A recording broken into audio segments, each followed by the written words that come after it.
People do not like this show, and for the life of me, I can't really understand why. Sure, it has some flaws, but overall, it's a really good show with some solid character writing. I'm going to start with the positives. First, the dynamic between Bucky and Sam was really good. I loved it. Their chemistry is on point, and they both really helped each other out with their respective arcs, which is fitting because they have completely opposing arcs. Bucky's in this show is all about learning to both accept the fact that he is no longer the Winter Soldier, and that he has a life to be lived as Bucky Barnes. In the meantime, Sam's arc is all about accepting the fact that not only is he deserving of the title of Captain America, but that he's the only one deserving of that title after Steve, and that the world needs him to be Captain America.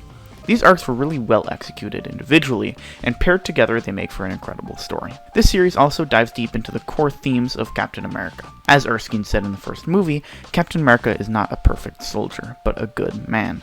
This is why John Walker wasn't a good Captain America, because despite always wanting to do the right thing, he was a perfect soldier, but not a good man, while Sam is. Captain America, by his very nature, is butting heads with the American government. He is consistently questioning them and disobeying them in favor of doing the moral thing. He represents America's ideals, what it's supposed to be, which is often in opposition to what it actually is. Bucky also can't be Cap because not only is he an ex-Hydra assassin, but his whole arc is also about not being a soldier. John Walker is a fantastic character. He's one of the most well-written characters in the MCU, and you can quote me on that. We can clearly see the way that Captain America is too much for him to handle, despite only wanting to do the right thing. We also see every single step that led to the slow deterioration of his mental state until his breakdown in an expert sequence over the course of 2 incredible episodes. I could write 30 minutes of analysis on Walker if I had the time, but I'll leave it at that for now. I love Zemo's role in this show, even though they amped up the comedy for his character. They still nailed that consistent element of his character, that he hates super beings, and will do whatever he feels is necessary to take them out, even if that means working with other super beings. After all this, I will say the show has one major flaw: the Flag Smashers.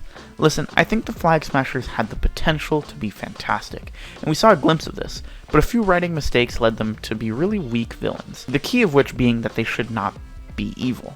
Listen, if Carly didn't blow up a populated building and light a car with 6 people in it on fire, they really could have played the angle of them not being evil terrorists.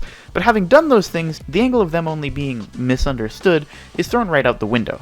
Like, for example, if they purely went through peaceful means, the story of Walker hunting them down and Sam helping them could have really shown the difference between those 2 characters. But as it stands, it just makes Sam come off as really foolish and the Flag Smashers as evil terrorists. Overall, that's the only thing bringing the show down from S tier, so I'll give it A tier.